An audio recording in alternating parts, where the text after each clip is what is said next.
Hey everyone, this is Peter 24/7 with another tutorial for Atlas and More Dragons. If you like the material and find these helpful, please subscribe to my channel to keep up with my postings and help support my growing channel. There is new material being posted on Tuesdays and Fridays every week. Today's tutorial is the second in the castle series. We're going to be talking about the HQ.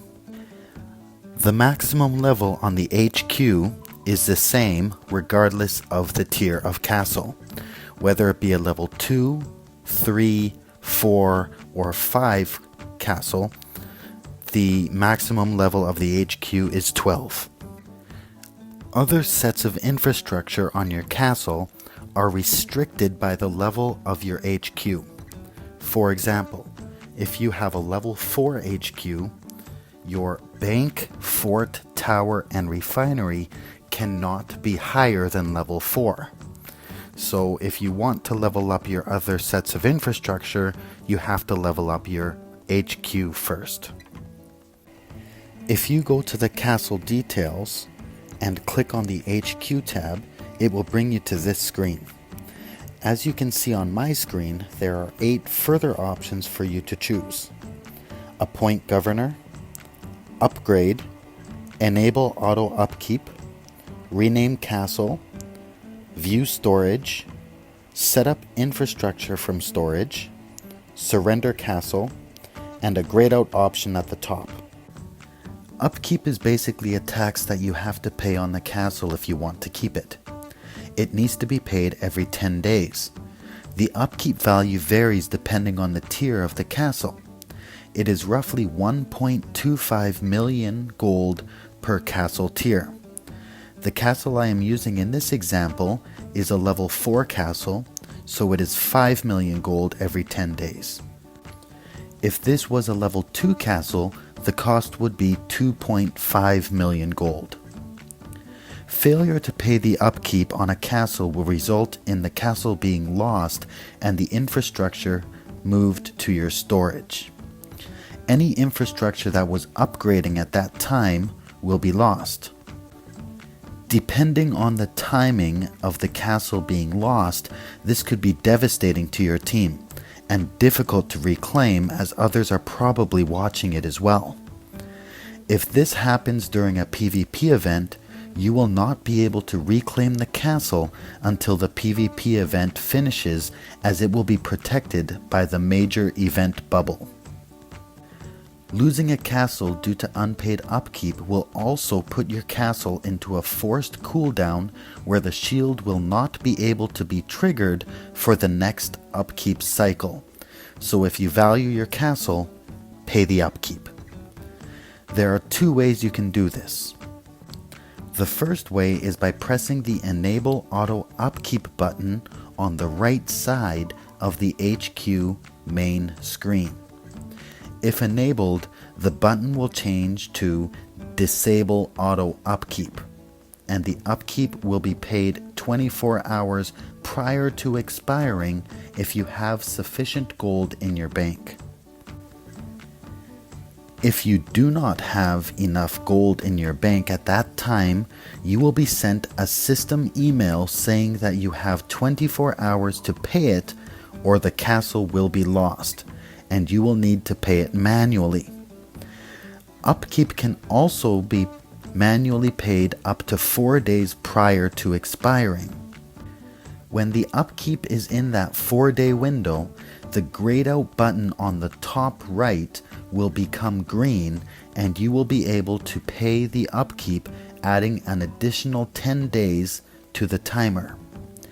I highly suggest not relying on auto upkeep and paying it manually regardless. Enable your auto upkeep just as a backup. Clicking on the Rename Castle tab will bring you to this screen. You can choose a castle name that is not already in use and apply it to the castle. Once you've chosen the name, you will go to this screen and be asked if you are sure you want to change the castle name. It will cost you 1.5 million gold to change the castle name if that is what you want to do. Every time you lose possession of a castle, the infrastructure that was on it will be moved into your storage. You can view the storage at any time and use the infrastructure on future castles as well.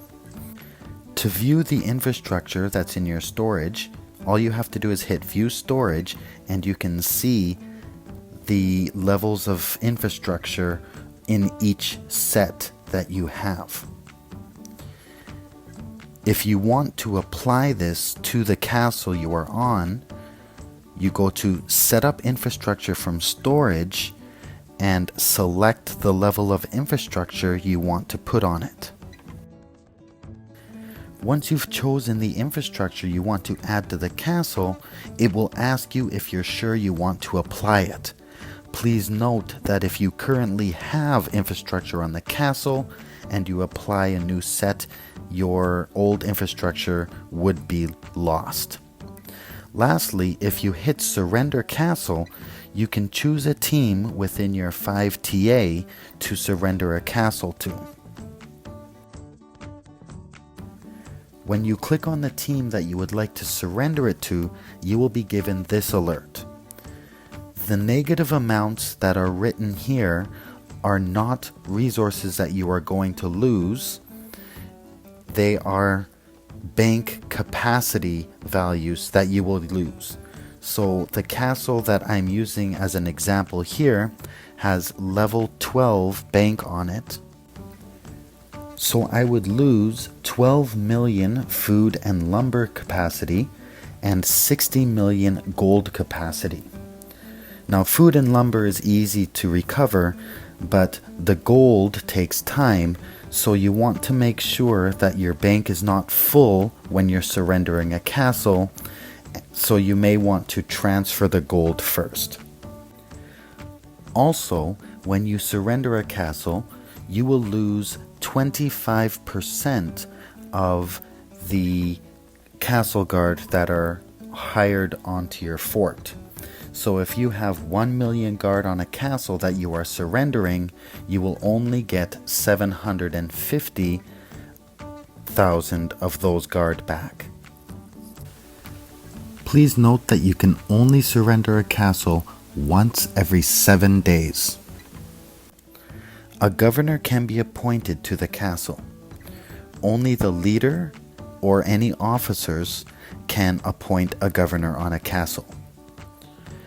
The governor will have access to any option in any of the types of infrastructure that an officer or the leader will have, so you want to make sure that you only give this status to players you really trust.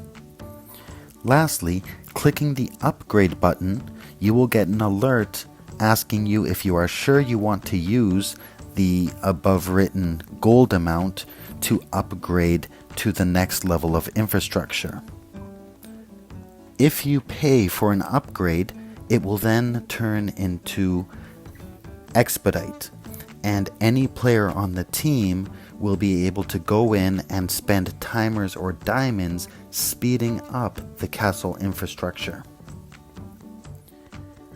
Especially the higher level of infrastructure, these things take a long time to upgrade, so you want to make sure that something is constantly upgrading.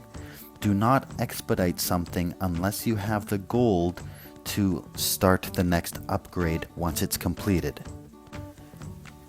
Different types of infrastructure also generate different bonuses for your team in Atlas. The bonus you get from your HQ will increase the amount of experience points you get every single run you do on the invader base in Atlas. How does one get the bonus XP? This is all based on the collective infrastructure levels of your HQs. Each level of infrastructure has a point value. You can see the point values by level on the left side of the screen. These points are added up together and contribute to increasing your team's bonus tier. On the right side of the screen, you can see the bonus tier breakdown.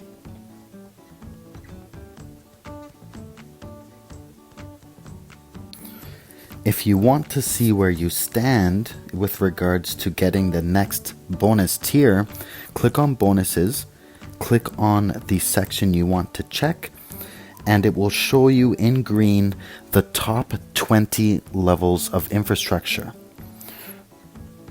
To obtain the highest bonus tier, you need to have 20 castles. Obtaining, managing, and holding 20 castles can be very difficult. So you want to make sure you don't overextend yourself. The bonuses aren't everything. It is better to have less and be secure than be overextended and constantly fighting over it. Thanks for watching, and I hope this helps. Don't forget to hit the like button and subscribe. Bye for now.